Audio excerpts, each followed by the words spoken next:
Ассалаумағалейкум. Біздің құрметті көрермендер, біз Алпсо арнасы оқырмандар подкастының оқырмандары. Бүгінгі біздің қонағымыз Асыл қонақ қой. Найзан реалити түсірді осы жылы. Соның жеңімпазы Еркебұлан Сейсенбаев.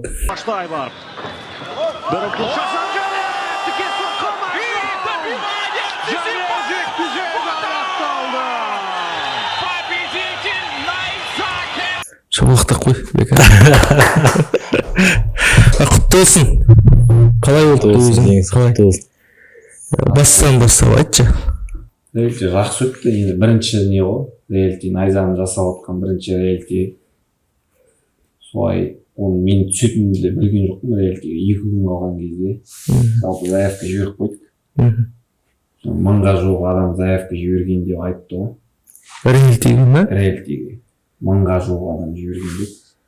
Сол адам ішінде боламыз деп ойлаған жоқпыз, может көреміз деп та жібердік. Сосын уже реалити басталады деп жүрді ғой, енді осы апта басталады деп. Ақтауда. Ақтауда басталады деп. Біздер ешкім соққан жоқ, біздер сосын жатырып қойды. Тренировка жоқ, ауылда тренер болып. Сосын 2 күн қалғанда соқты ғой. Осындай реалити. Заявка жіберіпсіз. Альберген дейтін бар ғой, Альберген сол соғады, сол енді Найзада жұмыс жасады тоже. Давай келесің ба, қатысасың ба? Давай қатысамын. Онда ертең келдім. Сразу түнде соқты, таңертең тұрдым да. Сразу келдім. Сосын жаңа неге шақырып, Лионс залы бар. Сол жақта спарринг өтесіңдер деп. Бокстан 3 раунд 3 минуттан бокс. Сосын грэплинг 5 минуттан. Сол жерде 30-ға жуық бала алып, соның жерден 16 бала алып боламыз деп. Сол 16 баланың ішіне кірудің өзі де бір не болды, басында қалып қойып деп. Өтіп кетейік, енді әр жақтан әртүрлі адамдар келіп отыр ғой. Сөйтіп алаң өттік. Басында сен қалай ойладың? Кәдімгі рухтағыдай деп ойладың ба? Рухтағыдай деп. Жоқ, негізі олай вообще ойлаған жоқпын рухтағыдай деп. Бірақ жаңа ұйымдастыру заты бәрі бар ғой. Атқа міну, ер азаматқа керек, садақ ату, аударыспақ дейтін сияқты. Қазақша күрес. Нұр қараланың қараланың айтуымен ғой енді. Қазаққа керек, ер азаматқа керек заттың бәрі сол жерде болды ғой. Ер азаматқа не керек, не білу керексің. Садақ ату деген барлығы. Өзіме ұнады енді, бірақ бәрі заттан мықты болу мүмкін емес. Шама келгенше, қолдан келгенше. Шарты қалай болды? Шартын бізде түсінген жоқпыз, жалпы 16 адам болып, әркім өз үшін жұмыс жасау керек дейді, бірақ жаңа Фаниль мен Донченко келді ғой. Екі команда бөліп алып, 8-8-ден Сурифас деп бөліп алып, кәдімгі адам таңдап. Екі жаққа кетті, кім қайда кетеді білмейсің. Енді біздер енді Маңғыстаудың балдары Альберген бәрін бір жаққа түскіміз келіп тұр ғой. Сонымен мені Фанильдің команданы салып, ал біздің Маңғыстаудың балдары Альберген бәрін Донченко алып, сонымен қарсы командаға түсіп қалдық қойдыңыз. Басында қалай болды сосын, басқа қандай қызықтар болды? Менде келген мақсат, ана жерде 2 мақсат болды ғой алдарда. Біреу жеңімпаз болып, осы Таиландқа кетемін дейтін мақсат болды. Кейбір балдарда. Кейбір балдарда өздерінің уровендерін білді ма, или хайповать етіп, сол жерде өздерін көрсетіп, гәпіріп, сөйлеп. Бизнесқа жұмыс жасап. Негізі ана жерде көбі бизнесқа жұмыс жасап кетті. Біздер енді, мен де басында сөйлеп, ана енді камера қосып пайдаланайық деп мен де сөйледім басында. Сосын уже ойланып бастадым, мен мынандай сөздер ертең қараған кезде өзім ұялып қалмайыншы деп. Ертең қарап өзім ұялып отыратын болсам, болмас дедім да. Лучше сөйлемей. Аналар сөйлей берсін, тренировкамды істеп, финалға дейін жетуге жұмыс жасадым. Сол жұмыспен соған жеттім. Байцтердің деңгейі туралы не айтасыз, сол несе? 16 байц деңгейін өрсен. Жеңейін деп ойладың ба? Сол жерде. Бірақ полуфиналға жететінді білдім. Полуфиналға дейін жететіндей дайындығым жоқ қой ол кезде. Уровенімде шамалы ол кезде уровен. Тренировка жоқ, салмақ өсіп кеткен, жай қимылдап қалған. Сондай болып тұр. бірақ осы немен де полуфиналға дейін жетемін деген ой болды. Сосын жайлап балдар дейтін уже уровендерін көрсетіп бастады. Тренировкада бірге тренировка істейміз ғой, бір жерде бірге тренировка істейміз. Жаңағындай уже отработка істегеннің өзінде біліп тұрасың, ол ертең сенің сопернигің, сен оған өзіңнің физикаңды көрсетуің керексің. Кішкене давить етіп, уже сындыру керек, морально сындыруға жұмыс жасайсың да. шынтақтағансың. Өтірік. Жаңағындай күресіп жатқан кезде өзіңнің күшіңді кішкене көрсетіп жібересің деген сияқты ғой. Сөйтіп уже соған да жұмыс жасап бастадым да. Кім мықты болды сен өзің қарсылас болды ма сол кезде? Точно Глеб емес қой. Глеб ана сақал жігіт. Глебті сен турнир жақта жүрдің. Күткен Альберген болды. Өзім енді ол тоже мен спортқа келген кезімнен бастап бірінші күні залға келген кезде ол уже тренер болып жүрген бала ғой. Маған қалай қай салмаққа төрлесу керек, не істеу керек, соның бәрін айтқан адам да. И Альберген, бірақ облыстарда постоянно екеуміз финалда кездесіп жүрдік, бірақ төбелеспейтін едік. Еші бір-бірімізден төбелесіп көрген жоқпыз. Не істейсіңдер сонда? Бірісі Альберген алады, бірісі мен аламын деген сияқты ғой. Беріп тұрайын. Бір-біріне бересің. Тато сондай. Сондай ой болған жоқ, еші төбелесемін. Сол істе қызық болған сияқты мүмкін. Еші төбелесемін деген ондай ой болған жоқ. Менің жаңағы сол Альберген болды бірінші соперник. Бірақ енді Альберген төбелесеміз де ойлаған жоқпыз. Финалға жетсек те төбелеспейміз деп ойладық. И жаңағы кім дейтін болды? Жаңағы Глебтен ұтылып қалды ғой. Сақал жігіт қой, ұмытып қалыпты ма? Полуфиналда. Сол болды. Сосын Хомоян келді ғой. Үшінші күні ма Хомоян келді. Хомоян болды. Үшеуі. Сосын мен 4 адам болып финалға жетеміз деген. Расим дейтін бала бар сосын. Бірақ оны енді физически біздерден 70 килограммға физика жетпейді, оны мен сразу түсіндім. Ол 62-ның баласы. Физически. Бұлай өмірде 70 дейсің ғой. Өмірде 70-ның үстінде ғой, бірақ 62-ке төбелесетін бала да. Физикасы жетпейді деп ойладым 70-ке. Төртеуміз де сол ойладым ғой, Хомоян, Альберген, сосын Беслан. Беслан ғой жаңағы. Сосын өзімді ойладым примерно. Сосын жаңағы сөйтіп жүрдік, жаңағы Атырауский бала нокаут жасады ғой. Қостанайдың баласын құлатып алдым қолын. Сразу бір удармен. Жетпен бе? Боковоймен. Секір болды. Сол кезде бірдеңесі бар. Черный лошадка ма бәрі жүрген сол жерде. Ойланып қалды, ол баланың. Сосын жаңағы біздің ініміз бар, өзіміз Алдияр дейтін. Тоже сол қатысты. Ініміз жақсы бала, тоже өсіп кеткен жақсы бала ғой. Неде тіресіп қалатын ба сол кез бір? Съемкада тіресіп қалатын? Ол басы бейнеудің баласы ғой. Алдияр дейтін 12-ші микрорайон. Гангстер. Алдик. Сол Алдикпен жаңағы спарринг жасады ғой, жаңағы Құлсардың баласы. Біздер енді Алдикке давай деп тұрық қой, бірақ енді анауын ұтып қояды-ау деп ойладым да Алдикті. Бірақ Алдияр кішкене хитіріспен стойкеде ұрады, ана ұрайын деп келген кезде проход кіреді, астынан шығармайды контрольмен. Сөйтіп 3 раунд ұрып, сөйтіп жобадан шығарып жіберді ғой бейбарысты. Сосын так не болды? Бірінші тур бітті, екінші не бітті? Бірінші тур басталғаннан бастап мен түсініп жүрген жоқпын. Бұл жерде командовый жұмыс істейді, бірақ әркім өзі үшін жұмыс жасайды деді ғой. Ана жүгіру болып, жүгіргенде ең соңғы кімнің командасының адамы келеді, сол команда ұтылады. Біріншісі солай ұтылды. Тоже екіншісі бірдеңе болды да, ұмытып қалып тұрмын. Солай командовый жұмысқа көп жұмыс жасады да. Бір, таңертеңгі жаттығу, таңертеңгі мезгіл, обедке дейін командовый жұмыс жасаймыз. Қай команда ұтылады, сол командадан бір адам ұшады деп ойладық басында. Оказывается, 2 командадан да адам ұшады екен.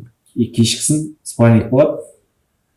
Ар жақтан арғы командадан 2 адам шығады, біздің командадан 2 адам шығады. Солай төбелеседі. Қалай 2 адам ұтылады, или біреу ұнамай қалса, жаттықтырушыға солай шығарып жібереді там. Мысалы, ар жақтан 2 адам ұтып кетіп, біз жақтан 2 адам ұтып қалса, бірақ по-любому ар жақтан 1 адам ұшып кетеді да. Правиласы солай болды. балдар өздерін көрсете алмай кеткен балдар болды, мысалы Райс Бейневский өзін көрсете алмады вообще, дым көрсете алмады да, былайынша қалай екенін де біз де білмей қалдық та, өзіміздің ініміз ғой тоже. Ол солардың кесірінен шығып кетті ме? Ол просто проблеманың құрбаны болып кетті ме? Әлде бір причина бар ма? Причина, ешқандай причина жоқ сияқты. Просто өзін көрсету керек. Өзін тастап сөйлегенде андай ғой, ана жерде бәрі де біледі ғой кімнің уровені қандай екенін, отырған адамдарда. Сен дейтін өзіп тастадың ба, достойны дұрыс адамға өзіп тастау керексің да. Ұтылып жатқан біреуге тастасаң, ол ешкімге ол қызық емес та. Сен уровеніңді көрсеткің келе ма, жақсы адамға өзіп тастап уровеніңді көрсетіп жүру керек та. Кім өзі Хумайнға тастайды ғой? Беслан. Ол соны айтшы бір, анандай не ғой? Біздер басынан сол жақта видео кетіп отырды, ол видео шықпай тұрып, Хумайнның видеосы шықты бірінші. Хумайнды хайпап етіп, біраз салды соны әрі-бері. Өзі сондай жігіт қой, сондай күтіп жүрген, момент күтті, соны видеоны алды да арғы кетті да, өзінің керек хайпты алып. Просмотр миллионнан асып кетті. Асты көрдік біз, басқаларда не барды, өзбек уничтожил деген сияқты, сондай видеолар шықты. Қалай өзің Хумайн жайлы? Беслан өз айтты, короче, Беслан тұртта бүгін Хумайнға өзіп тастайын деді. Келген күні ғой, бүгін төрешем солмен деп. Сосын давай, кім фамилияға айтты, фамилия жақсы кеттік деп барды. Сөйтіп өзіп тастап, Хумайн келісті, испаникте жаңағындай сразу бір негізі ерте тоқтатты деп ойлаймын. Бірақ енді Хумайн уровені по-любому басқаша, Бесланнан қарағанда. Ол профессиональный 7-де 3 болды. 3 рекордпен келді ғой бізге келгенде. 10 бойы өткізген. Тек сол Хумайн просто аты үшін шақырды ғой да? Ертеңі бар сол шығар да? Енді Өзбекстанда бәрі танитын адам. Неше мың подписчигі бар? 1 миллион подписчигі бар сияқты. 1 миллион алса. Хумайн ба, серьезно? Келген кезде ЖК десейші кішігірек. Келген кезде де білім ғой, өзі бірақ өзі ондай сөйлеп, ондайға жоқ та үндемес. Сөйлемей сөйтіп жүрді ғой. Сосын Бесланды құлап тастағаннан кейін сөйлеп бастап, балалармен танысып бастады кішкене. Ашылды ма? Ашылды да, өзі де ашылуына да сол Беслан себеп керек. Жақсы не болып кетті, хайп болып кетті оғанда. Бәрі деп. Сосын уже келесі күні өзі сразу айтты ғой. Мен төбелеспеймін, болды ешкіммен. Неге десе ода 5 күннен кейін ба, 6 күннен кейін ба, сол рейлки бітеді бізде, 5-ші күн рейлки бітсе, ода суббота бой болды ғой. Низада? Ода Рекста бой болды. Сол себеп төбелеспеймін деді. Есе, былай жүре берейін деді, типа. Сосын біздер айтты, қалай жүре бересің сен? Төбелеспей спайнинг жасамай. Болмайды ол дейді. Сосын тұртта спайнинг жасамаймын. Біздер енді айтты ғой, мен ол кезде одан салмам ауыр ол кезде. Бұл өзі ірі көрінеді де осы? 70-60 баласы ғой, негізі. Бірақ енді соңғы 3 бойын ба, 4 бойын ба, уже 70-те төбесші ғой. Сосын өзі айтты, мен онда дейтін, қатыспаймын, шығамын дейді. Сразу солай неде айтты. Кеште отырыста айтты. Кеште отырыста айтты. Сонымен шығып кетті өзі. Расим де сол кезде шықты ғой, әлде Расим одан кейін. Расим дейтін, соңғы 3 адам қалған кезде шықты. Расим шықты, уже содан кейін полуфиналда болып келесің дейміз арада. Ана уже финалға шықтың дедің ғой. Сол кезде ойлап едім, Бесланмен шыққан сәт. Өйткені Глебті мен қарсыласып көрген жоқпын ол кезде уже. Глеб андай қатты түсініксіз болғанда, бірақ Беслан кішкене сөйлегесін ба әйтеуір, мен сол кішкене қиын көрдім соны. Соны бір толығырақ айтшы, мен түсінбедім сол. Басында сен алып күткен жоқпыз. Глебті кетеді деп ойладық Беслан. Жаңағындай ғой момент. Бірақ неде дейтін, бойда дейтін, кәдімгі Бесланды оқып тастады ғой. Не істейтінін бәрін біліп тұрды ғой. Беслан аяқпен тебеді, ана қолын қояды, соған қарай контратака жасайды. Уже анау кішкене несі жоқ екен Бесланның. Характер. Характері жоқ. Шаршап қалды сол деді. Шаршап қалды бір жағынан, қатты шаршап қалды. аяқты көп көтергенде кесір ғой шаршау дейді. Глеб негізгі несі креплинг па? Иә, Креплинг Қол жақсы да, мен көрдім. Қол былай жайпап ұрса да ойын істеген кезде. Тренері тоже профессиональный боец қой. Қолдарын қойған ғой, жылап ұстап істеп. До конца болатын боецтерін білсек, до конца андай. Соңынан көбірек іштен спарринг болды ғой. Сол өзі до конца төбелесіп тұр да көргенде. Просто перелесе алмайды. Ұйықтатасың оны, негізі анағандай қылғындырып ғой.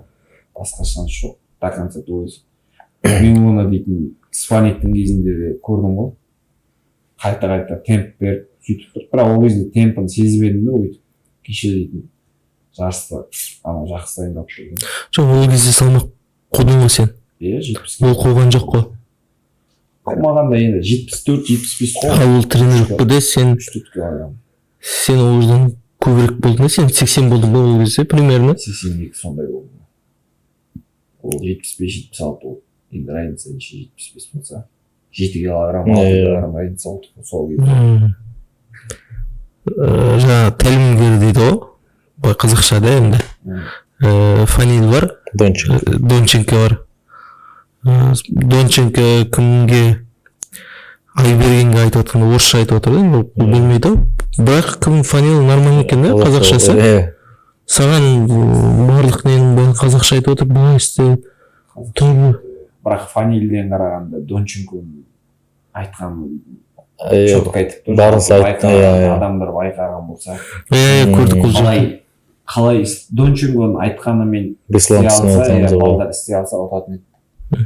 Анау жақсы сыртынан көріп тұр ғой бәрін Донченко. Не үйрендің осы жігіттерден? Бұған дейін енді көп жігітпен дар тиімде де барлық жерде жаттығып жүрсің ғой. Серікбайда да енді ол бәрібір қазіргі пик дәуірі ғой екеуінің кәдімгі патологы. Қандай нелер бар? Менде ол жерде өзіміз сияқты олар. 1-2 жылда олармен де төбелесіп болады. Ондай алып батқан ештеңе жоқ. Просто ол жерде олар жұмыс қой олар, жұмысқа болған профессиональный 2 мезгіл кәдімгі күнделікті пахать етеді, бой болсын, бой болмасын. Күнделікті опыт қой уже ол жиналып жатқан, неше жылдан бері жинап жатқан опыттары ғой олардың. Сборда жүреді, Таиландта жүреді, жаңа Донченко постоянно Таиландта дайындалады. Уже уровень дейтін содан өсе береді ғой. Кеше мен енді 1 ай сақ противнге барып өзім білдім ғой, қалай не істеу керек, істеп жатқан қатемізді көріп, біраз ордан ақ біздер сөйтіп еркін күш бар, төбет бар, Триумф бар. Иә, Триумф бар. Тұран. Таиландқа барып та, Дагестанға барып та сбор өтіп, тек сол саламен жүретін болсаң, бәрінің уровені жалпы жоба ғой. Кім еңбек етеді, сол алады ғой. Сен кеше кім айтты ғой? Фанил айтты ғой. Осы 1-2 күндік жаңалық оқыдың ғой.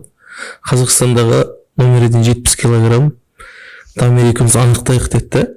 Сол кезде кейбір боецтер шықты, мысалы Олжас Исқараев деген сияқты. Резник шықты. Сенің ойыңша 70 килограммда кім мықты сияқты Қазақстанда? Резник. Екінші. Уровень өте алмайды сияқты ешкім резникті. Күресі, несі, жасыштауға алмайды сияқты. Дамир деймін екінші. Дамир енді UFC бар. Давай бүйтек, кім асада төбелесіп жүр? Резник. Кім Дамирді, екеуі де шетелде төбелесіп жүр. Осы ішкі лигада бар ғой, бір оценкасы қоя алмай жүрген, бағаланбай жүрген жігіттер бар ғой. Саламат бар, кім бар? Азамат бар, бақыт. Азамат бар. Білмеймін, ол Азамат дейтін үшін төбелеспей жүрген. Азаматпен. Негізі оның хайпы да мықты ғой Азамат.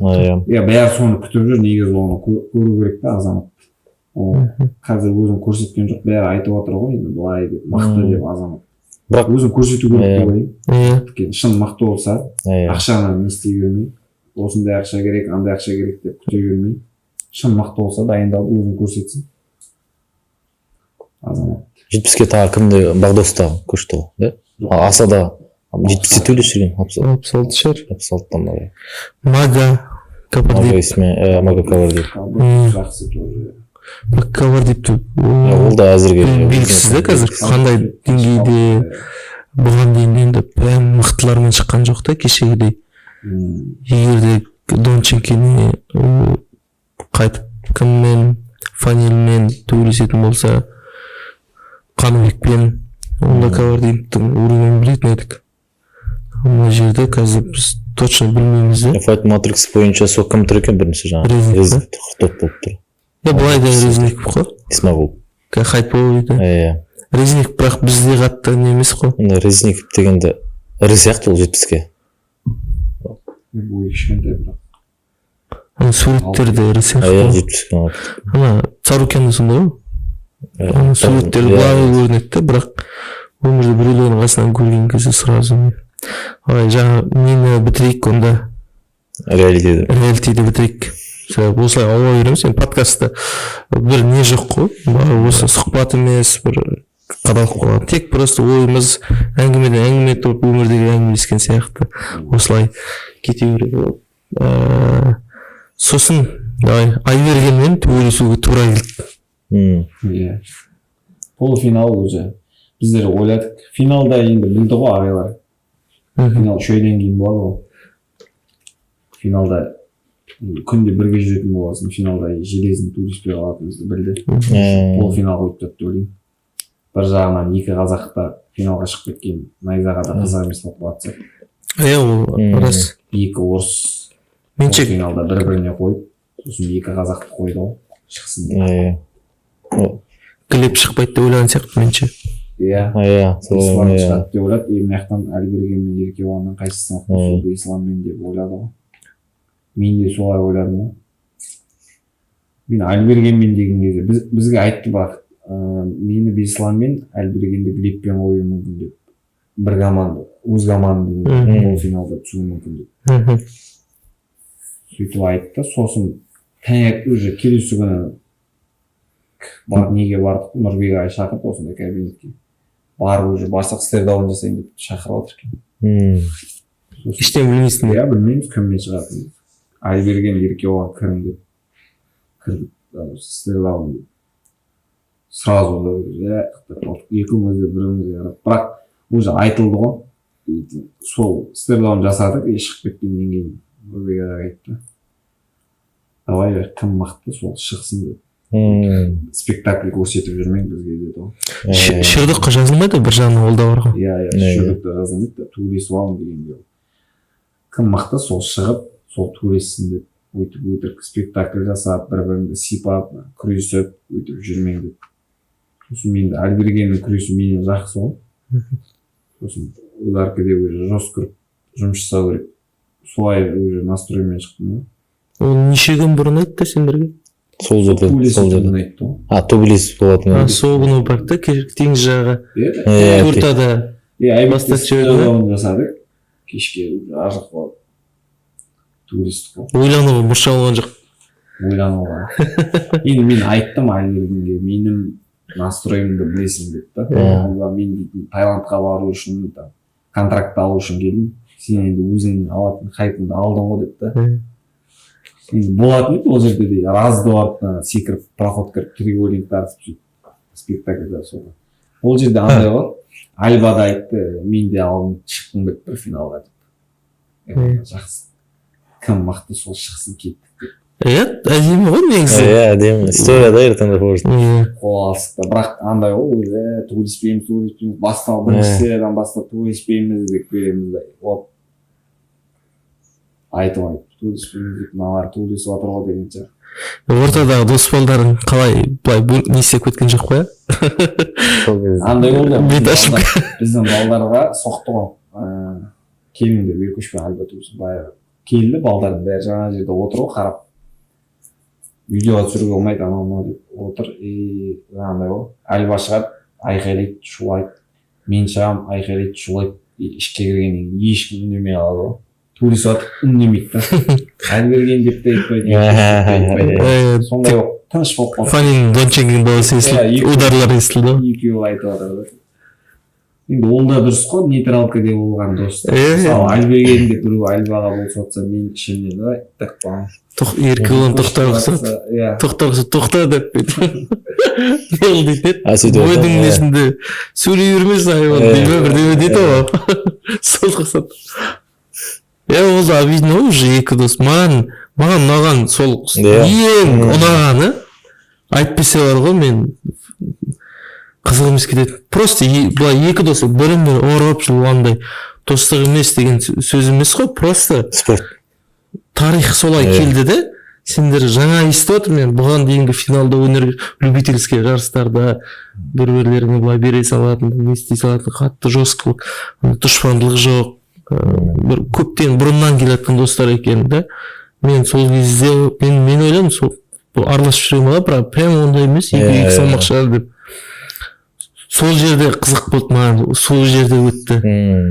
Арнайы көрдік. Мен көрдім сол кезде. Қалай болады екен.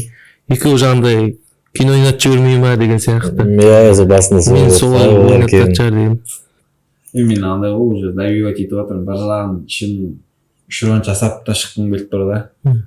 Уақытынан бітіріп тастағым да келіп тұрған жоқ. Бір жағын үш раундқа дихалка да жетпейді. Үшінші раунд Альберген екеуміз де шаршап қаламыз, и ол ғой қызық емес болады да уже. Екеуміз салбырап, шаршап, не ұра алмай, не күресе алмай жүргеніміз адамға да қызық болмайды, бір жағынан ұят та болады. Сол үшін барын салып тоқтап тұру керек.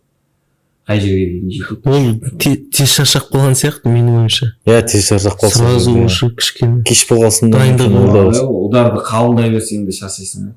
Болмасаң да ұрмай-ақ қой, бірақ ударды қабылдап та дихалкың тырыса бересің ғой, сен напряг ұрам деп денең тырыса береді да уже. Тырысқан сайын шаршайсың да. Видеода көрдік қой, Альберген дейді, ана жаққа барып жатыр, ашуланып ренжіп, сен мына жақта. Сол айтшы, не болды содан кейін? Ренжіп болды енді. Ренжігенде намыс қой ана жерде. Ұтылғанға намыстанып жатыр, өзін ақтауда төбелесіп. Еще балдары бар ана жерде, ата-анасы. Сол күні Альберген үйіне барамыз еще. Сол үшін намыстандау деймін.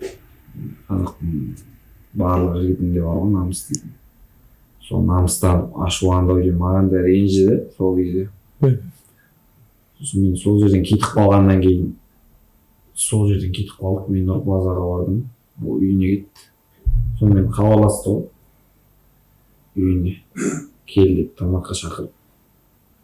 Негізі баруым керек болды, бір күн бұрын шақырып қойды ғой. Осы жаңағыдай төбелескеннен кейін менде де үйіне баруға бет болған жоқ ата-анасына. Еще Альберген көзі де кішкене ісіп кеткен. Үйінің бәрі біліп отыр. Үйінің бәрі біліп отыр, еще төбелесетінімізді де біліп тұр алдын ала. Ұялдым баруға, бірақ Альберген өзі шақырғасын.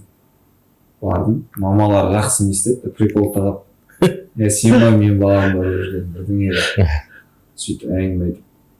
Сөйтіп қайтып не істеп кеттік қой, енді көпке 3 күннен артық ренжи алмаймын ғой. Альберген дейтін ең жақын бауырларым ғой. Өзім жақсап алсам, жақын досым. Содан кейін келесі күні біздің ауылға фортқа кеттік қой. Альбергенде бар ғой, приколдық біздің мамаларға. Досым деп жүрсем мен ұрып. Одан кейін Нұрбек Қарабаға бірден айтты ма, жекпе-жек жайлы? Дайындалай болды дұрыс та. Екеуіңе жекпе-жегіңіз жайлы. Дұрыс.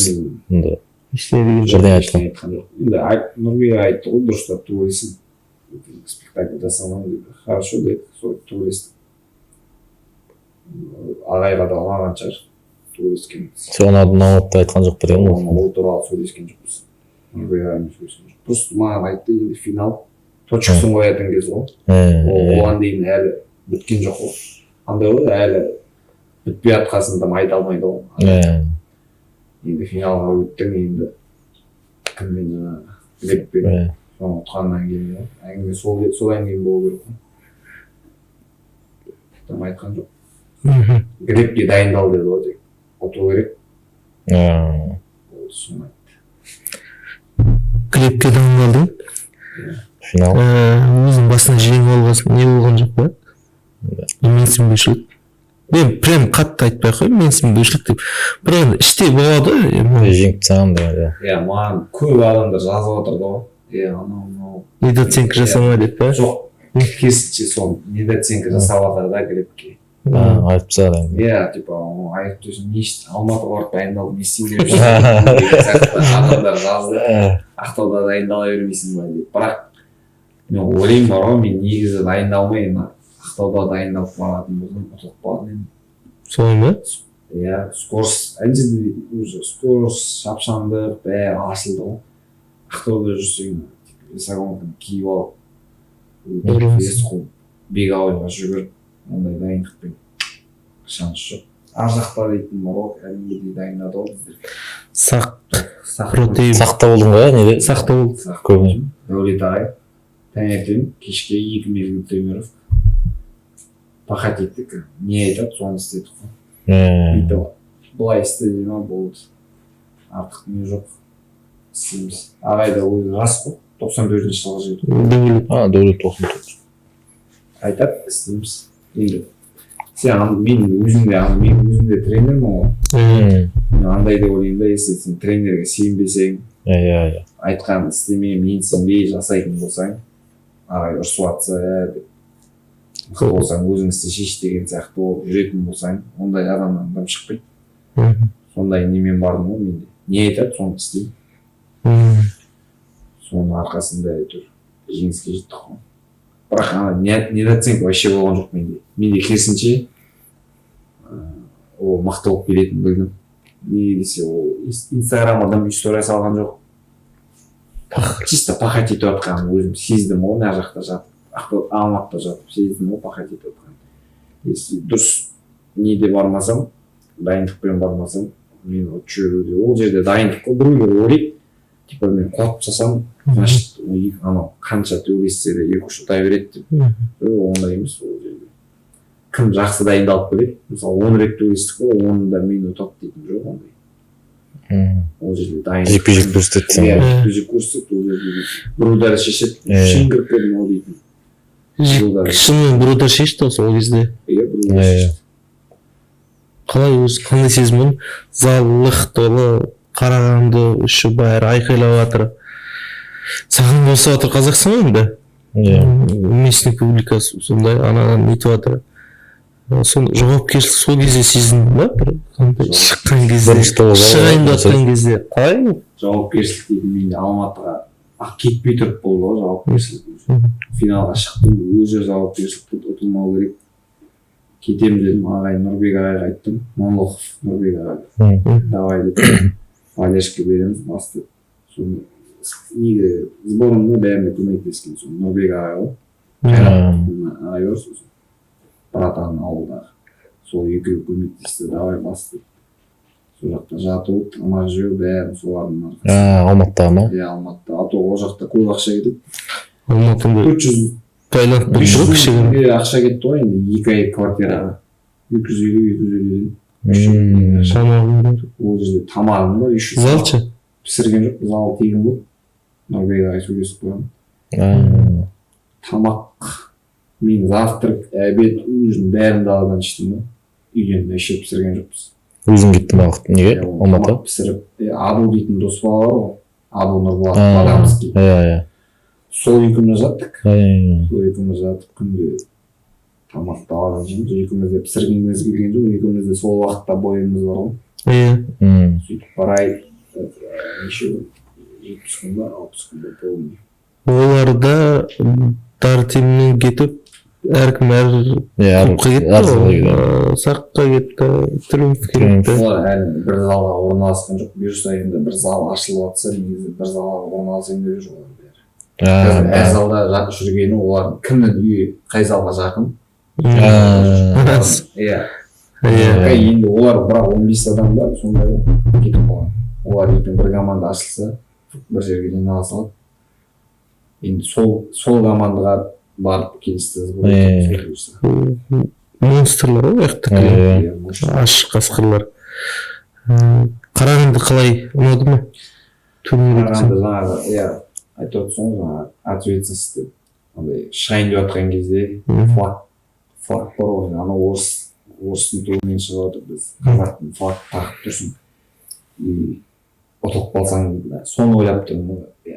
Қазір ұтылып қалсаң қарайған қазақ қарап отыр ана жерде абырой деп намыс жібермей туғада сосын ответственность бар енді шықты ұтылмау керек мен настрой андай болып стойкаде ұрамын ол кричит по-любому проход кіреді защита қоямын если астында қалып жатсам чисто қолын байлап тұруға цеткамен стенкамен тұруға жұмыс жасаймын деп та главный болевой бермеу керекпін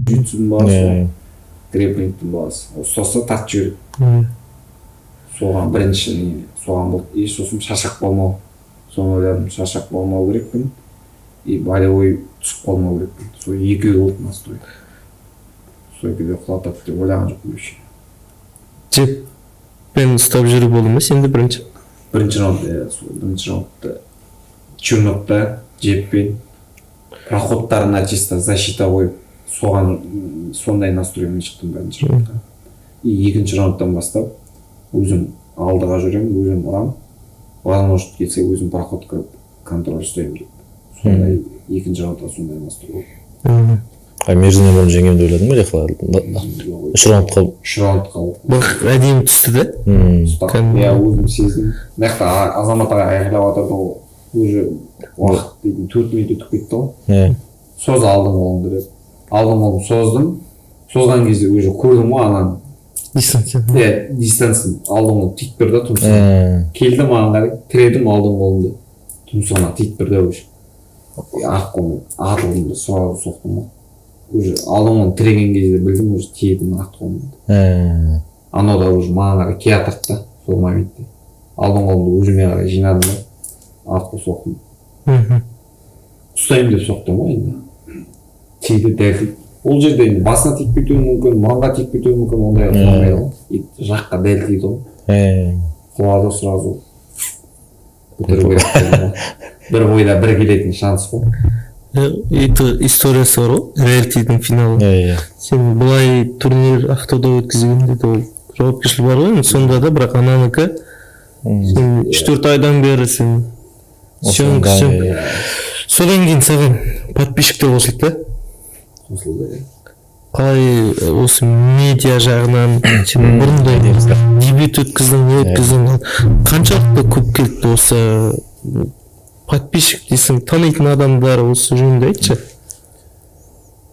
подписчик дейтін көбіне танитын адам емес сол қарағандының адамдары ғой деймін көп подписчик еткен ақтаудан да болды 100-дің үстінде адам подписчик етті одан кейін қыздар көп қарағандының қыздары көп подписчик көрді ғой мен келіншегім бар екенін да подписчик еткен қыздар көрді да андай билгілеп не істеп сосын сөйтіп жатыр ғой сыртқа шыққан кезде де жаңағыдай бәрі келіп бізде суретке түсіп кешіп қаламын түсшірек сыртта адамдар күтіп тұр жібермей жатыр да ана жерде кетіп қалуға да ұяласың да бәрі сөйтіп жабысып суретке түсіп жұлдызды шағында сол жақта очередьпен суретке түсіп жатыр ғой 1 сағаттап түскен шығармын суретке ана жерде бәрі жабысып қарағандының халқы дейтін жақсы екен базар спортқа дейтін қарағанды майқұдық қарағандыдан андай спортсмендер көп шығады ғой жалпы боксерлар да көп сондай халық тұрған кезде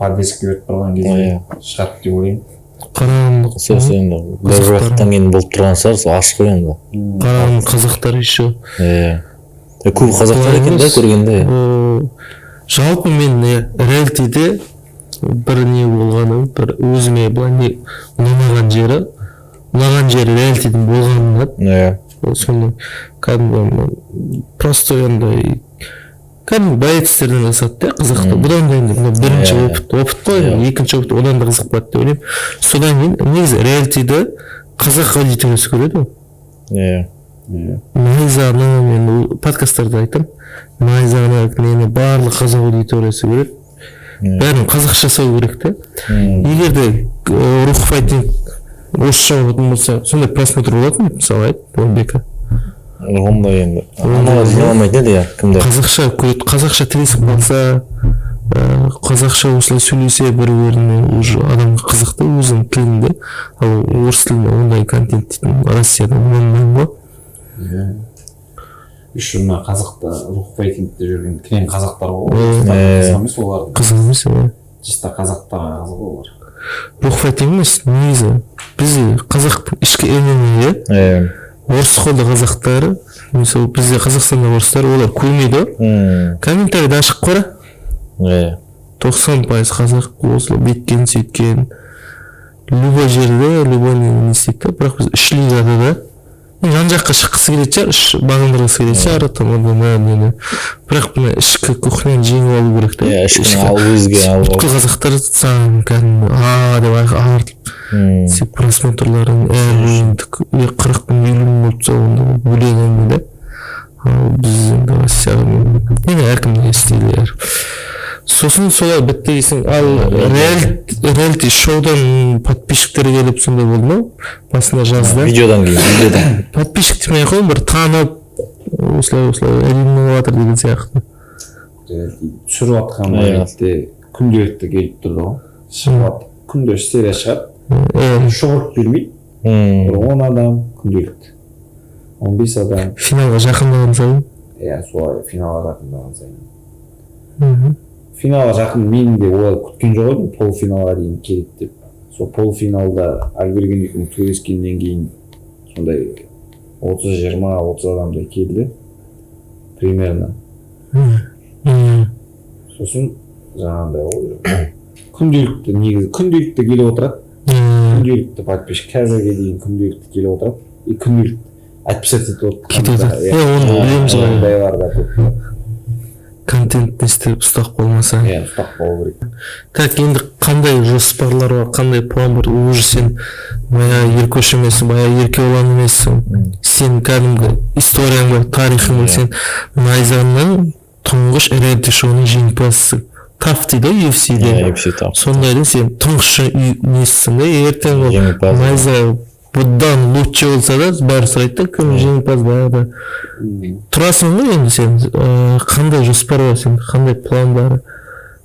Лига туралы. Салмақ, қай лига, қандай чемпиондыққа бару, бармау, медийнша түгел. Салмақ, медийнша негізі керек екен.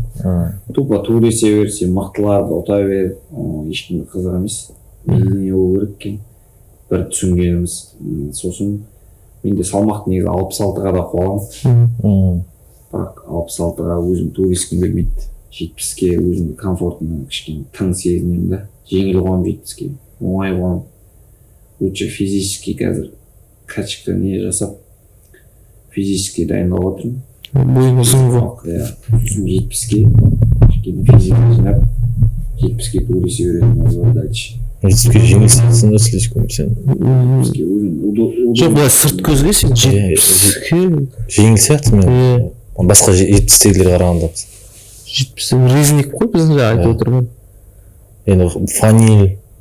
Допинг бірдеме. Онда рұқсат жоқ қой бізде. Асыл сияқты емес.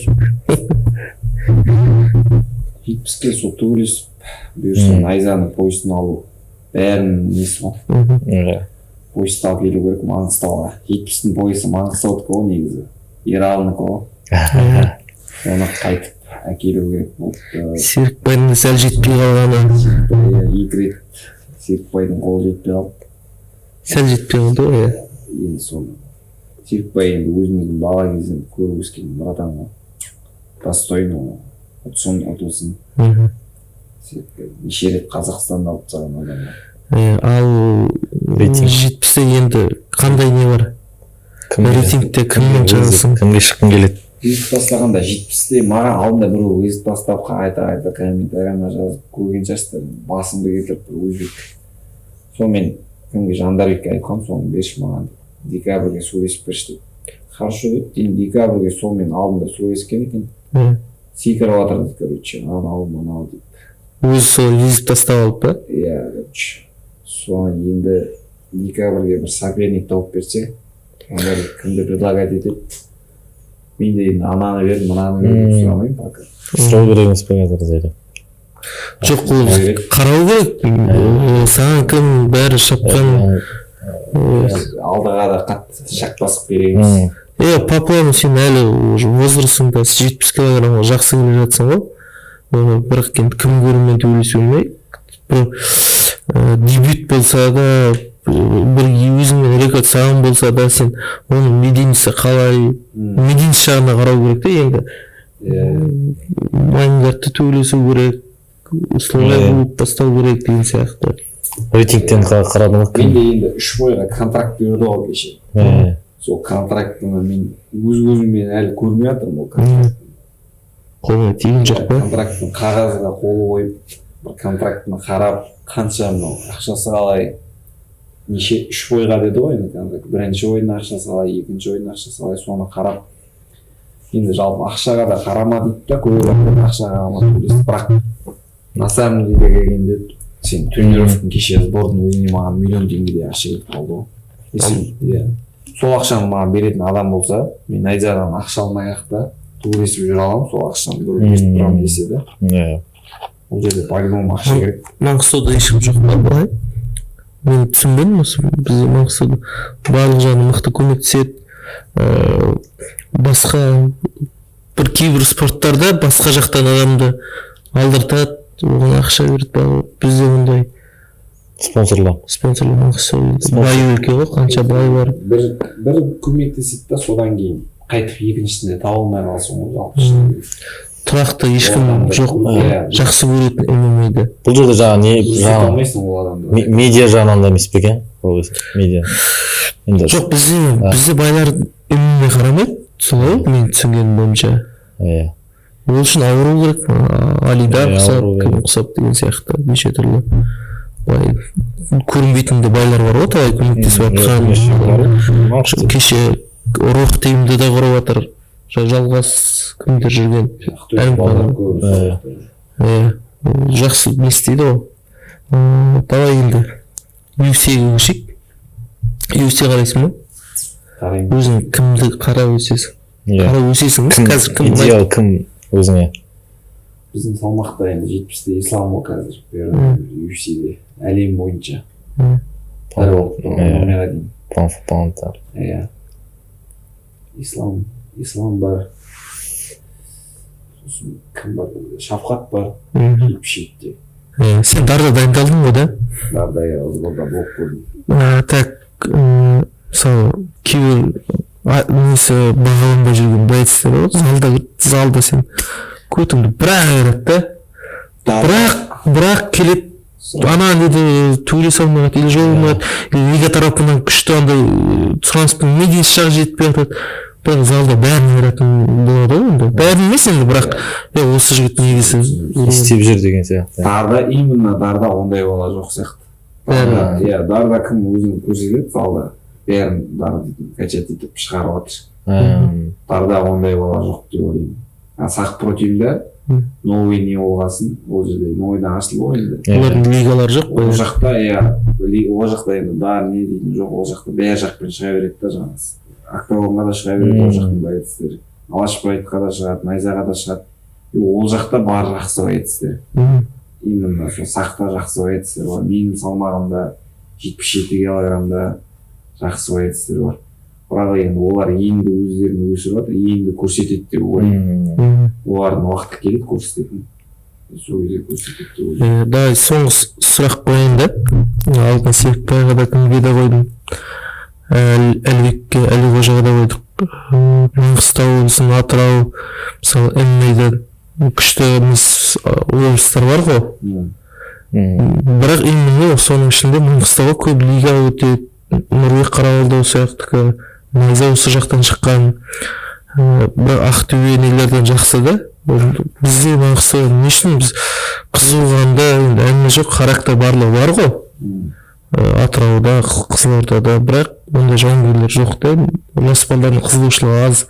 Неге ондай ойлайсың өзің? Профессионально дайындалып жатқан жоқ деген. Иә, сондай аз ғой. Біреу жоқ та, или біреу керек па? Герой керек па? Ол жерде дейтін бар ғой. Жалпы Алматыда балалар дайындалып жатыр, енді ол жақта тоже балдарды кормить етіп отыр ғой. Шыны керек, кормить етіп отыр, зарплатасы жүріп отыр, бой тауып беріп отыр. сол себепті не істеп отқан сияқты ол жақта шығып жатыр. А бізде де мысалы Маңғыстауда балалар бар, Серікбай бар, Әлиқожа бар, өзі. Жоқ, ол old school, баяғыдан бері. Мен қазір любительский шықса да, аш балдар болады ғой. Ағам маған осындай шығамын, любительский алып тастайды, анаң алып тастайды. Сондай бір болу керек қой, бір 40-50 бала болу керек қой. Сонда бізде қанша зал бар ғой.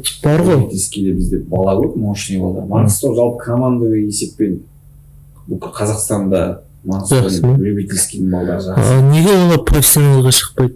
Профессионалға енді мужикқа келген кезде көбі қойып кетіп отыр ғой. Қазір енді жас балдар бар, 2005, 2004, 2006 жылғы қазір. Руслан Пактың балдары бар. Может, солар ертең көрсетеді өнерлерін.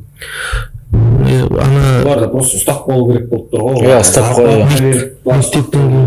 Менше зарплата керек емес сияқты. Мысалы, сен де зарплата алған жоқсың болған дейін, Серікбай болсын, кез келген Шафқат болсын, басында тегін төбелестік, кегін істеді.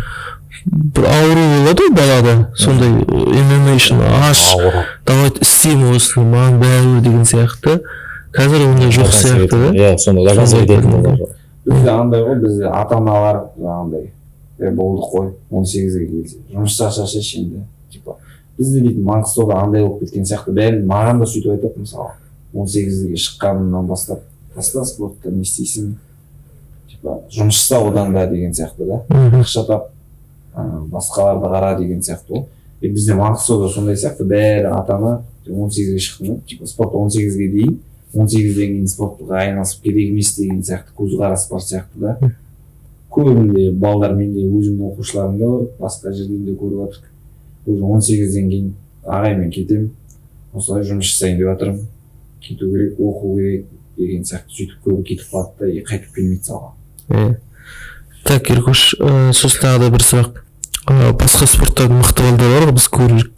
Жүзтер балдар бар, еркін күрестің балдары бар, боксер, кикбоксер балдар бар. MMA-ге бай ауыспайды да. Мысалы, ол спорттан, мысалы, менің ойымша, сен, мысалы, Қазақстанда алма жүрген балдар бар ғой. Любой спортта. Мысалы, MMA-ге ауысса, мысалы, жолы болып, сразу тек может, MMA соныкі шығар деп та. Бізде ондай жоқ қой. Бізде тренердің өзі былай айтады, мен білем. Осы спортпен айналысасың, не қоясың? Әйтпесе сен мен айналыспаймын. MMA-мен айналыспайды. Деген мен нелерді көрдім. Басқа спорт түрінен. Давай MMA-ге кішкене не бар сияқты, біз тренерлерді федерация тарапынан жек көрушілік. Иә, былай осындай бір крест бар сияқты, сен ондай байқаған жоқсың ба? Естіген жоқсың ол туралы. Любой тренерде бар ғой, өзін дайындап жатқан баласын басқа неге жібергісі келмейді. Көп тренер басқа спортқа. Жоқ, бала кетейін деп тұрады ғой. Кетейін деп тұрса, ұстамаған дұрыс сияқты. Өзі спорт тастап кетейін деп тұрады. Потом сұрайды, мына спорт қызық емес, уже ала алмады. Даже облыстықты ала алмай жүрген балдар бар ғой. 4-5 орындағы. Солар может эмигос, может жарып кетер деген сұрақ. Мысалы, бокста жүріп, кибоксқа барып кетіп, жақсы результат көрсетіп кеткен балдар бар. Сол ғой. ММА-да жүріп, мысалы, боксқа ауысқан бала бар ғой, бокстан әлем чемпионы болды. Кім еді? Жақын танымал жігіт па? 8 килограммда. Бокстан әлем чемпионы. Шанжат Ташкенбай. Бір көрген сыққан бала. Солай ма? Біз бірінші естідім. ММА-мен айналысқан бала тоже бокстан да жақсы результат. Ол жерде бала өзін қалай табады. Мен де өзімді бокста дұрыс таппадым да. Бокспен айналыстым, ешқаншама өзімді таппадым. Бокстан басқа спортқа кетейін десем, сол бокста бірге айналысқан балдар бар, ағай бар, андай көзбен қарайды. Не істеу үшін әр спортқа секіріп деген сияқты да. Мен бірақ өзім бокстан басқа спортпен айналысқан жоқпын. Сондай сөздер кеткен балдардың артынан сондай сөздер айтып жүрді да. Ай болсын, балдар болсын, араласпай қалып сөйтіп жүрген. Вот сол мен өзі да сөйтіп араласпай кетеді жаңағыдай. Кетіп қалдың ғой күреске, бізбен араласпа деген сияқты. Сондай көзқараспен қарайды да. Негізі әркім өзін табу керек та. Сол ғой. Қатысып қашан ана спортқа қатысасың ба, мына спортқа қатысасың ба, әр бала өзі біледі. Қай жерден өзін табады, сол жерден ол результат береді. Ол результат беру үшін ол өзі спортты жақсы көру керек та бірінші айналысып жүрген. Точка солай. Сонымен подкастта не айтасың, қандай айта алмаған осыны айтып кетуім керек еді деген сияқты. Осыны сұраған жоқ еді деген сияқты. Осыны сұраған жоқ. Менен семья жайлы сұраған жоқ еді деген сияқты. Онда сау болыңыздар. Ерке Ұлан, Сейсенбаев. Және біз Алпысоқ подкаст. Біз Алпысоқ подкаст. Бұйырса өз осындай жас балаларды, жас жігіттерді қолдаймыз. Өзіміз де бірге өсіп келе жатырмыз ғой, сіздермен бірге барлығымыз бірге. Ұстадың ба? Алпысоқ дейсің. Алпысоқ болыңыздар.